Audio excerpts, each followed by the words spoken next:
Hello and welcome back to Watching Brief for the week of the 30th of October 2023. Yes, folks, Halloween week. It is upon us. And exactly. And it is precisely at this time of year that we gather round, tell each other weird little stories. And this week, Andy and I have been saving up a little story for you. Well, actually, I say Andy and I. I've been wanting to tell this tale for the better part of 10 months now. But something kept on coming up, and finally, Andy relented, and he's written a piece to accompany today's Watching Brief on the pipeline. But before we get into that, it's if nothing else, this week is going to be terrifying because Mr. Brockman is actually travelling to the northeast of England. He's going to be in fact, we may even meet up in South Shields. So if I needed a ghoulish presence darkening my doorstep in Halloween, I will have one. Trick or treat, mister. Exactly. Yeah. Brains. No, you're absolutely right. We've got relatives living in Sunderland, and so we're having a short holiday, basically heading up the M1. The veil between the south of England and the northeast of England is being rent aside, as veils are rent at this time of year, and worlds that don't normally encounter each other will encounter each other. So. Yeah. It's just it's unnatural, is what it is. But no, it'll be good to see you, and we may even do a live stream, as brief as it may be. I hope so. Watch this space. Yeah. Anyway. Before those weird festivities begin, we have this story to tell of an illegal burial. And it all begins... Well, actually, it begins with a punchline that I've been desperate to say for months. It begins with the punchline. A vicar, a priest, and a local historian / archaeologist enter a decommissioned Anglican graveyard. You'll never guess what happened next. and that has its start in a piece of archaeology that was done in 2010-2011 in a town called Pontefract, at the site of a new hospital wing. Does it not, Andy? That's right, Pontefract in Yorkshire. It's an old, an ancient town. It's part of a group of towns in, broadly speaking, East Yorkshire, and it's famous, for example, as Pontefract Castle in Richard II, where Richard II is actually murdered. Right. So there's a lot of history in the area, a lot of activity during the English Civil Wars, and coming right down to the present. And the story we're going to tell is to do with the one of the ancient friaries of the town. It was a Dominican friary, and it happens to be situated on the site of what is currently an NHS hospital.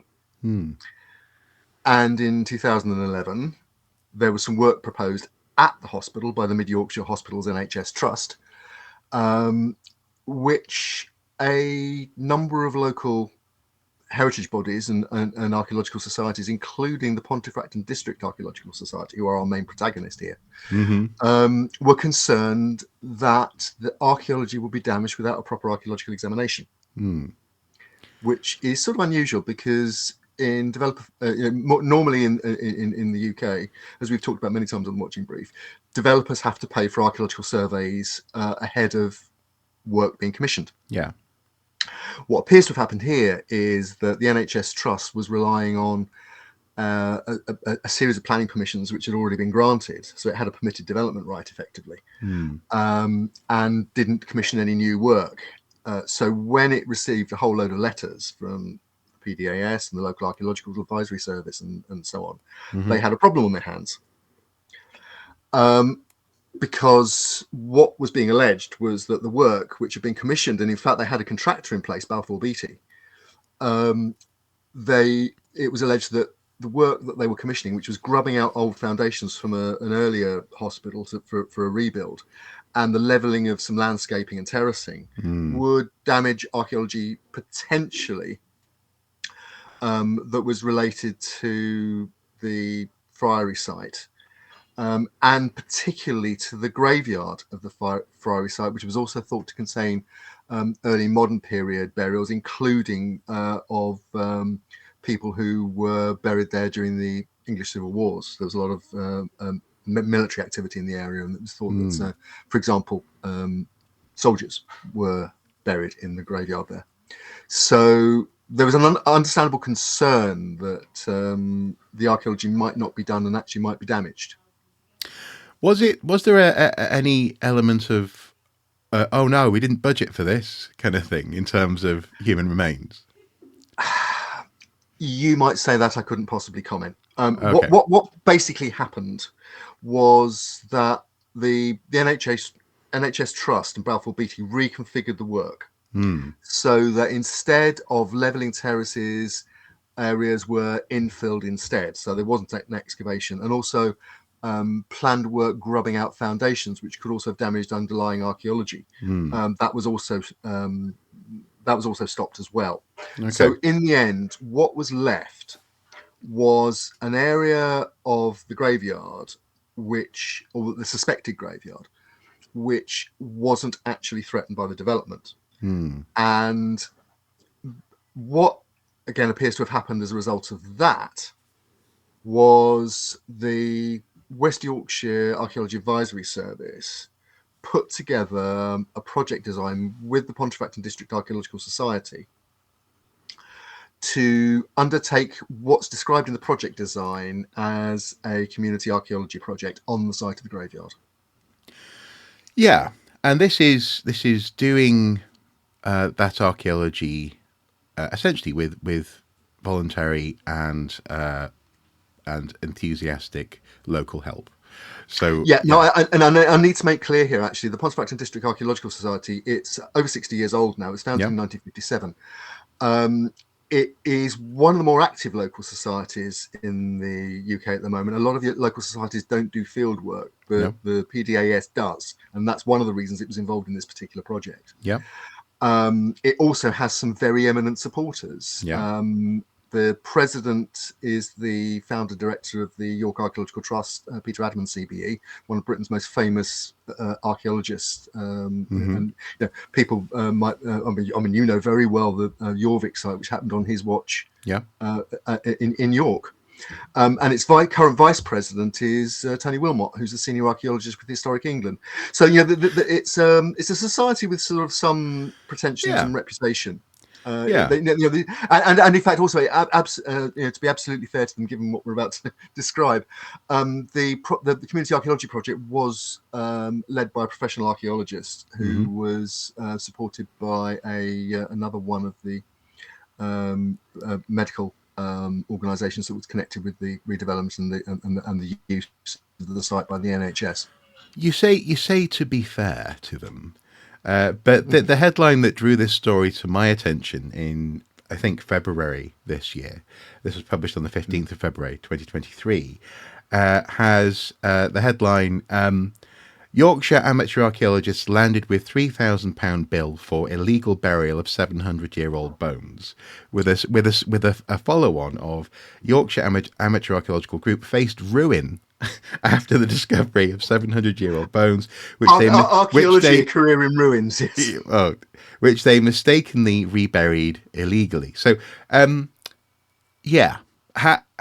do we go from where you've described to where this newspaper puts them? Because actually, I remember this being reported, and I remember thinking, it kind of almost, it's being reported almost in like as a very jovial thing, almost like silly as. It was very light, the level of reporting, but it had some interesting twists and turns, didn't it? It did, and as I say, I think I've likened it to an M.R. James short story. Montague Rhodes James, great ghostwriter. He had three particular tropes that he employed in very many of his short stories. People might be familiar, for example, with "Oh Whistle and I'll Come to You, My Lad," which is one of the most famous. And if you've not read it, you might have seen the BBC TV adaptation. It's quite, but James would. I think I've got some of his stories on that bookshelf over there, actually. Yeah, I mean, I've got a collection of his short stories as well. He was a medievalist by training. He was a Cambridge-educated medievalist. Right. Yeah. Like many academics of his period, Tolkien, C.S. Lewis, he wrote as a sideline. He wrote fiction as a sideline. But his particular interest clearly Loki is a fan. Your dog there. Yes. Yes. Actually, he should be howling at the moon this time. Yeah. No. I mean, the tropes of an M.R. James story were a historic location. I mean, in James's case, it was often East Anglia, which he knew very well, or an ancient university city. He was a Cambridge man, or a historic town. There was always some kind of what Alfred Hitchcock used to call a MacGuffin, an object, a book, something antiquarian, which would be the channel for a supernatural sort of challenge to the human world. And finally, and again, who's to say if these are at all autobiographical? But the stories often feature a sort of unworldly academic expert who gets caught up in something they really don't understand, and he described his stories, his intention as wanting to put the reader into the position of saying to themselves, if I'm not very careful, something of this kind might happen to me. And that's exactly the challenge I'm laying down to archaeologists as we tell this story. Yeah. Okay. Could this happen to you? Because in 2011, when the work was given the go ahead, as part of the preparation, and absolutely bog standard by the book part of the preparation, given that they were going to be working on a suspected medieval churchyard burial ground, the project sought a Ministry of Justice exhumation license under what Section 25 of the Burials Act 1857. You can look it up if you want to on the government legal portal. Okay. Now, as a burials license has to be issued to individuals, not to an organisation, the people taking out the burial license from the Ministry of Justice were Dr. Janet McNaught, who was then the fines officer of Pontefract and District Archaeological Society, and another official of the society called David Wandlass. Okay. And the terms of the license were that if they discovered any human remains, they were legally entitled to remove them. Any archaeological excavation that involves human remains has such a license. It's absolutely routine. And the condition was that the remains will be eventually reinterred, quote, in a burial ground where interments may legally take place, or else they be retained in accordance with the requirements of the Wakefield County Archaeologists. Again, absolutely standard terms, but I ask our viewer to remember the particular, verbal italics where interments may legally take place.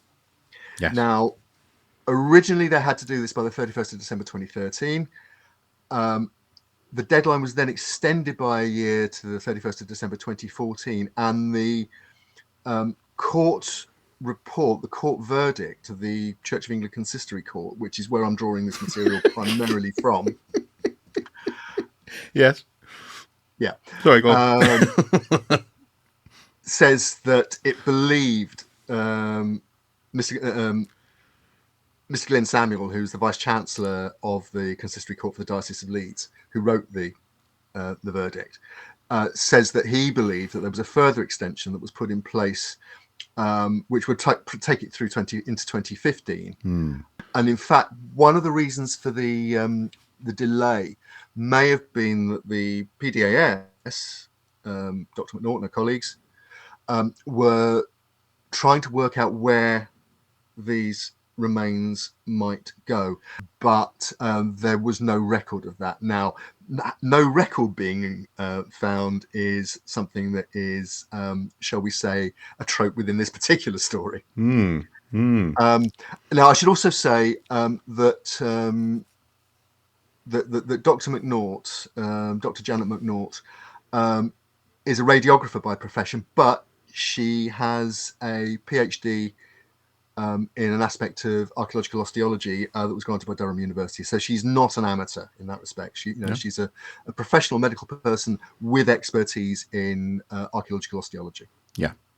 Now, the reason this all came to light is because the new priest in charge of Church of All Saints, where this burial took place, in Pontefract, Reverend Canon, in Pontefract, the Reverend Canon June Lawson, when she took over the parish, she was in early 2022. She was sent an email by the Pontefract and District Archaeological Society asking for permission to place a memorial stone on the site of the reburial, the reburial of two partial sets of human remains from the Friary excavation, which had been excavated, and one male, one female, and they have been carbon dated as part of the post excavation to the mid to late 14th century.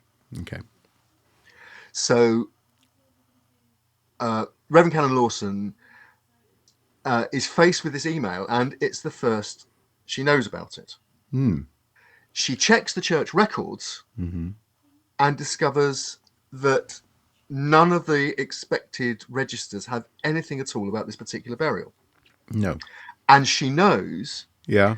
that the churchyard of All Saints was closed by an order of Privy Council of Queen Victoria on the 27th of March 1857, since when any burial in that churchyard has been illegal. Yeah. So she was being she was being informed about a burial that she had no idea had happened in a burial ground that she had no expectation to be remotely to do with her ongoing day-to-day work. In that sense, she wasn't overseeing internments at that church. Absolutely, and in fact, the situation in Pontefract at the time of the burial and still is that there is a municipal churchyard which is interdenominational, which is where burials take place and interments take place, and as the report, as the judgment makes clear, anybody living in that area would be expected to know that was the situation. And in fact, we know from the Consistory court, which the case came about because the Reverend Lawson basically petitioned to find out what the hell was going on. And in fact, she described it as a, quote, troubling situation. Because there appeared to have been a breach of the Burial Act. So anyway, and to be clear, at that point, especially if you've just come into this role, like if there's one, are there more? Like it's one of those things where alarm bells would be going off in your head, I'm sure. So no wonder she immediately sought clarification. That's right, and she did it absolutely by the book. She went through the diocese. She petitioned the Consistory court, which is a particular every diocese in Britain, every Anglican diocese in Britain has a Consistory court, which basically looks after the legal aspects of church buildings and church land.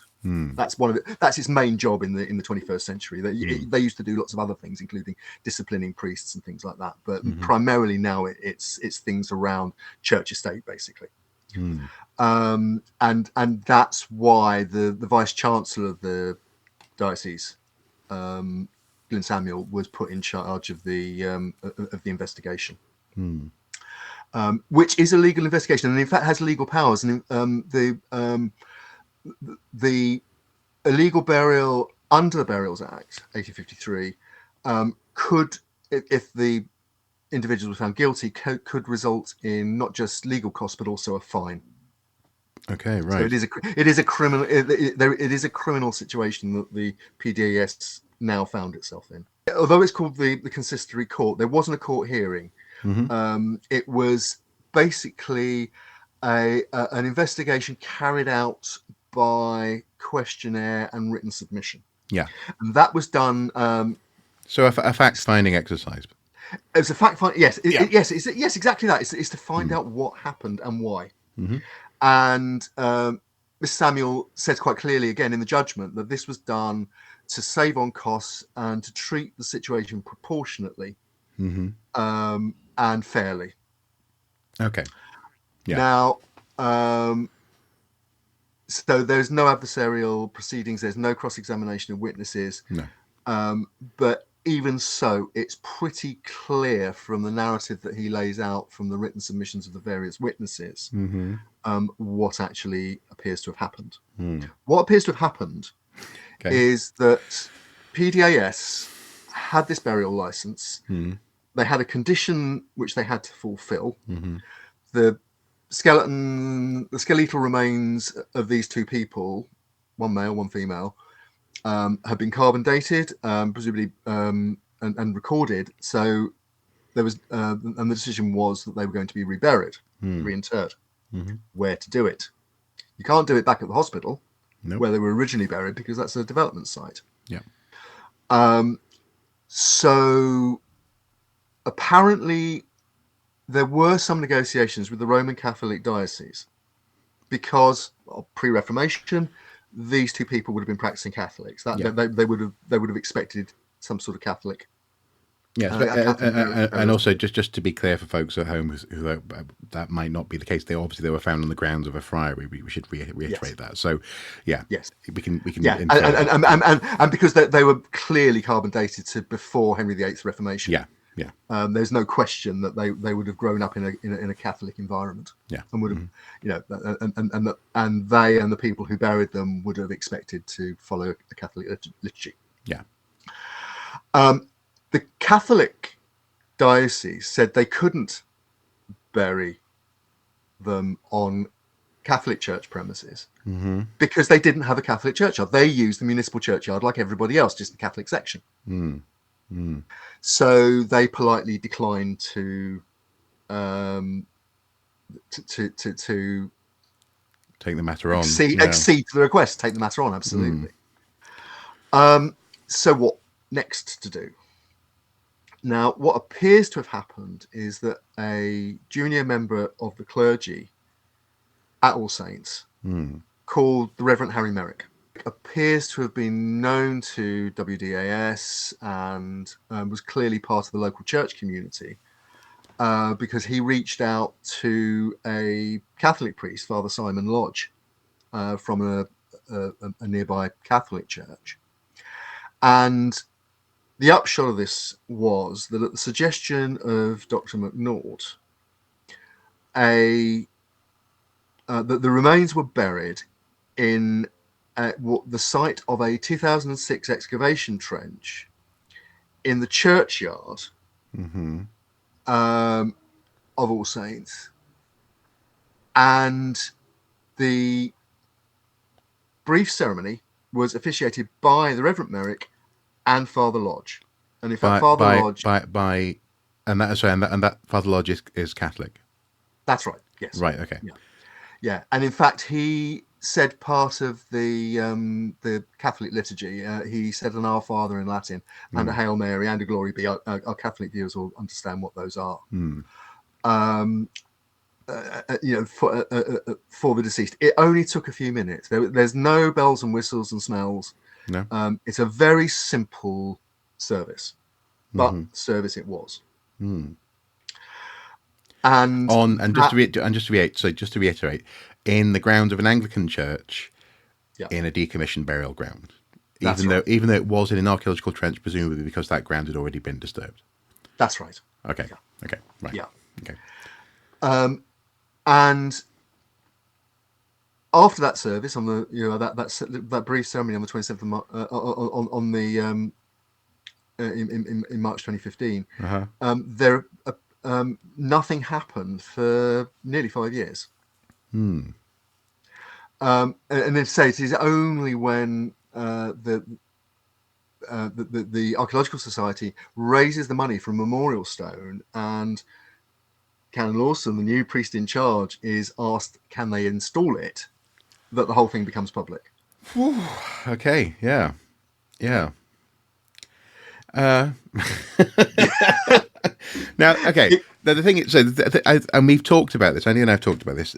For many people, an aspect of this story will be one version of gobbledygook, even, but certainly one version of a religion conflicting with another version of the same religion, and who really cares who's buried where? I understand for some people at home it won't matter. Internally, that is an issue. Having, for example, Anglicans can't join a Catholic communion service because they're not part of the Catholic communion. There are separations, and it does become problematic. What's interesting, though, here as well, is that presumably as well internally, they need to know where the bodies are buried, literally, because it could impact things like planning for drainage or, planting trees or so on and so forth. Now, this isn't the case. It's not just that. No. Don't forget, if somebody dies and is buried, you need to know that that they've not been bumped up. Husband bumping off somebody and burying his wife under the patio. Yeah, so a member of the Archaeological Society could have murdered Auntie Maureen and passed it off as a 14th century skeleton. Yeah. Exactly that. I mean, you could. I mean, there've been episodes of Midsummer Murders where something like that. Have been involved. So okay, we're having a little bit facetious. That didn't happen. There are very good social and legal reasons why the disposal of the dead is legally regulated. Well, then that's the thing. So that now you're talking about a national law, non-church law. In that sense, it's regulated for those reasons as well, legally. Yeah. So, yeah. Okay. How could this have happened? And also, it says here that there was a potential legal bill of £3,000. Yeah.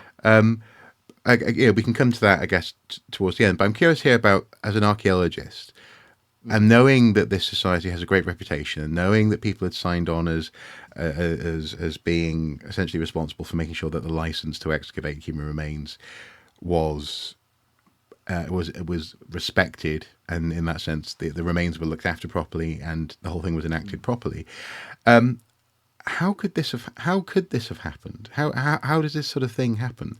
Is this a matter of archaeologists needing to keep an eye on the things that they say yes to, perhaps? I certainly think it's a case of people taking their eye off the ball.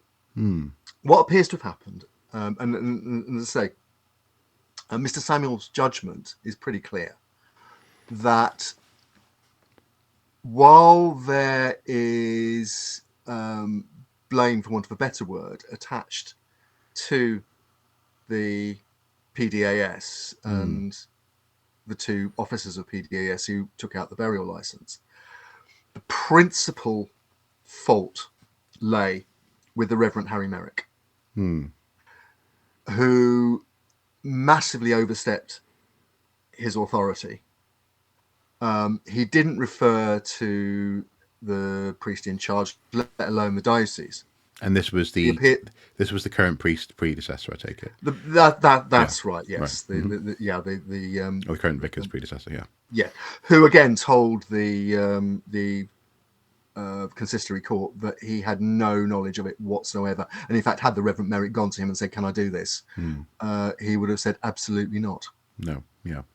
And in fact, there was a suggestion also that the then bishop of the diocese, who amazingly is called Tony Robinson, had also given some sort of tacit permission, and again, absolutely denied it. And Mr. Samuel saw no reason, writes in the report, writes in the judgment, that he sees no reason to disbelieve the bishop either. So it does appear that basically the Reverend Merrick went off piste. We'll probably never know why, because since all this happened, the Reverend Merrick died, and so wasn't available to offer any testimony at the consistory court. And what Mr. Samuel says is that while the principal explanation, for want of a fault if you want, lies with the Reverend Merrick. PDAS, and in particular the two officers, including Dr. McNaught, did not ask the right questions. They took what the Reverend Merrick said absolutely on trust. Right. Yeah. And didn't seek a confirmation from the priest in charge of the diocese. Okay. I suppose I can see where that would happen. Yeah, and how that would happen. And what of the legal bill? This £3,000 mentioned in the headline. Right. Well, again, as I said earlier, the Deputy Chancellor, Glyn Samuel, in coming up with the judgment of the Consistory Court after his investigation, went out of his way to reduce costs. So, for example, he instructed that the cost should be reduced by 50%. He declined to take his own fee. I think there was an awareness that this was a really unusual situation and actually placed PDAS in a really difficult situation, potentially financially as well. Oh, I see. Because these costs would be paid by the guilty party if they were found guilty. Absolutely, yes. Right, The cost support, as in any legal case, that if you lose, you pay the other side's costs or a portion of them. Yeah. As the court adjudicates. Now, as I say, in this case, for the Consistory Court, Glyn Samuel went out of his way to reduce the cost, but they were still, even after that, they were left with a substantial bill, and there was also a problem with the with what to do, because the Consistory Court found that the burial was illegal. So not only are the PDS facing costs, there's still an issue about what to do with the remains of the two individuals. Yeah. In fact, the British legal system is a wonderful thing in that it's infinitely flexible. And the original problem was because of an order made in council that closed the churchyard back in the 19th century. One of the first decisions made by the Privy Council early in the reign of King Charles III, who's famous for his interest in matters of faith, was that, quote, from the minutes of the Privy Council of the 12th of October 2022, the burial may now be allowed of the unknown human remains from the 1340s to the 1390s, exhumed from the former St. Richard's Dominican Friary at the then disused Pontefract General Infirmary within the burial ground of All Saints Churchyard, Pontefract, West Yorkshire. Wow. Talk about specific. Yeah. So and presumably that's because they don't want to risk passing a permission that will let anything else through. No. Okay. It's really interesting because it is absolutely specific. It's a specific order in council to respond to the effects of a previous order in council 150 years earlier. Yeah. This is the British Constitution at work. But it's interesting, because basically the Consistory Court had two choices, and that was to exhume the remains and seek a reburial in a recognised burial ground, so start the whole process all over again, or let the matter lie on the record as an irregularity, in quotes, a legal irregularity. Now, the Ministry of Justice had said, no, you can't let this lie as an irregularity. And they said, we do not feel it would be correct for us to agree to the suggested option of leave the matter to lie as an irregularity. We feel the matter cannot be left to lie, given that the burial is illegal. And that's why it ended up with the Privy Council again. And in fact, but in the end, everybody was happy because the Privy Council responded, obviously, this variation in order in council would not be backdated, but it would mean the error is corrected. So everybody's now happy. The legal, checks and balances and ticks and I's have been dotted and T's have been crossed. The legal needle has been threaded. Yes. The legal needle has been threaded. But the very final thing is that the Archaeological Society still faces a bill of £3,388. Yeah. And now, again, after further consideration in February this year, and that's when the story really went public and we picked it up, that those costs too were finally waived. Right. Okay. Yeah. And that seems to be the context of this story, is that, so you have a photo of Anne and Jake Hawkins and also Bob Everson, and the attached subtitle to the photo says that they fear 700-year-old skeleton could bankrupt Pontefract Archaeological Society. So at that point they were concerned, but it was waived. Okay. The other quote I'll pull out from this. Ms. Hawkins said that, quote, told the local media, was quoting the local media, including the Yorkshire Post, saying, quote, "We're relieved that sanity has prevailed. It's a relief to put it all behind us and get on with the stuff that we enjoy doing." Now, that's almost a sort of, some viewers might feel that's a bit of a brush off of what was actually quite a serious situation. And in fact, Mr. Samuel, who wrote the judgment for the Consistory court, said, and I quote, that there have been, quote, "at least borderline recklessness in the behaviour of the PDAS, in the way they'd handled the MOJ licence." And particularly because its representatives had failed to ask the most basic questions of the Reverend Merrick, i.e., is this legal? Can we do this? And as the report also said, they should have known that burials in Pontefract took place in the municipal cemetery. Yeah. It's also worth just saying, as a side note, keen-eyed observers may note in the photo of the members of the society that the church appears to be in ruins behind them. It appears that All Saints Church is in fact now occupying the transept of the original church, so the north to south section, and the east and west aspects, the sanctuary and the presumably the place where the font would have been originally, are in fact ruins. There's no roof, there's no windows. That itself is quite intriguing from an archaeological standpoint, anyway. And as we saw in the report, the remains were interred in an archaeological trench. What had been an archaeological trench. So okay, you say that there was there's a moral, there's a ghostly lesson to be learned from this story.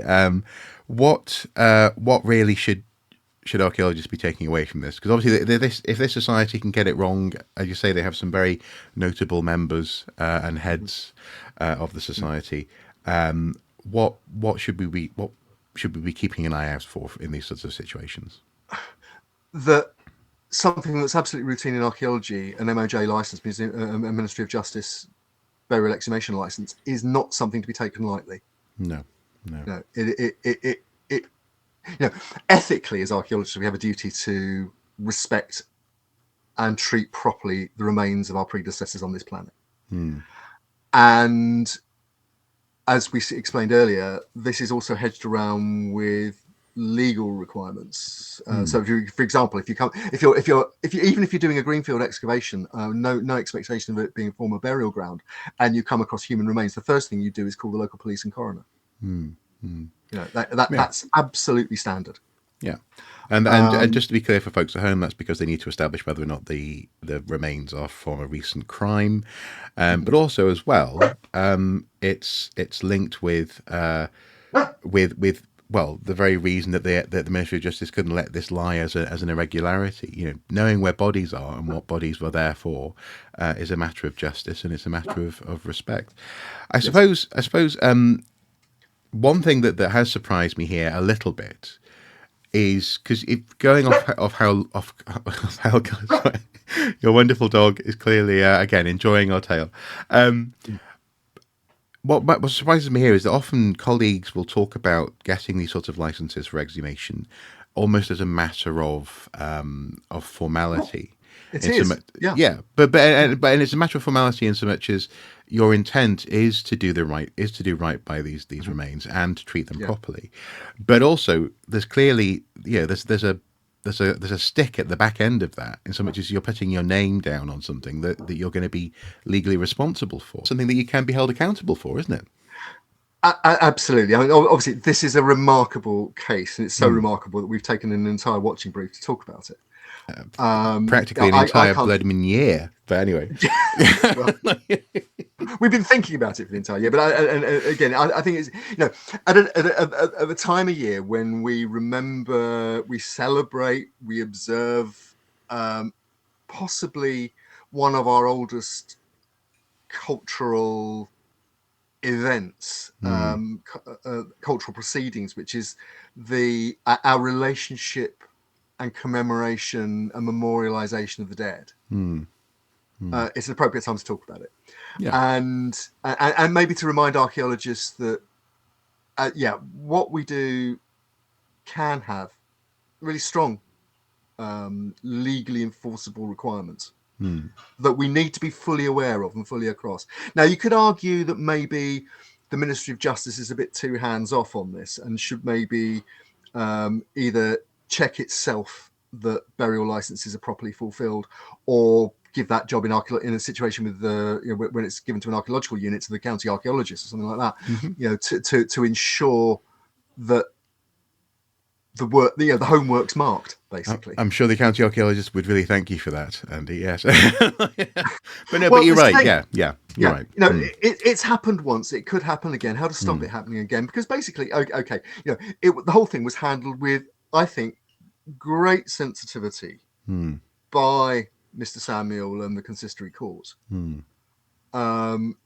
in a sense, it'd be wrong to say that PDAS got away with it, because they didn't. They got pilloried. Well, not pilloried. They were all over the media. This story's not going to go away. It's an embarrassment. It shouldn't have happened. And but it's over. It is over now, and it's in the past. It's about learning the lessons. And I think you were saying to me, it's a parable. It's a cautionary tale. I think so. Yeah. And also to bring it back full circle, I hope, having heard the story, people can see the parallels with M.R. James. And we have the landscape of Pontefract, we have the remains of two medieval people, and we have some maybe perhaps rather too trusting and unworldly academic society that got itself into trouble when it really didn't need to. Yeah, not quite sort of cosmic horror, but certainly unplumbed depths of mystery. Thank you guys for watching. Happy Halloween. Enjoy yourselves if you are thusly persuaded, and also good luck, Andy, with your trip tomorrow. Hopefully the weather is good to you. Thank you. And hopefully we'll be able to do an in-person, at least element of a watching brief later in the week. Hopefully, and also I have a package to give to Andy as well. Yeah. It's okay. It's not poisonous. There's no explosives. It's fine. No, guys, but hopefully, you may even see us later on this week. Anyway, until next time, do take care. Do consider supporting us on Patreon. Do consider buying perhaps a set of the watching brief badges that are available on the Etsy store, because it'd be nice to meet Andy more than once every 5 years. That'd be fantastic, and that requires a bit more of in the way of budget. Anyway, take care. Happy Halloween. Until next time. Bye-bye. Bye-bye.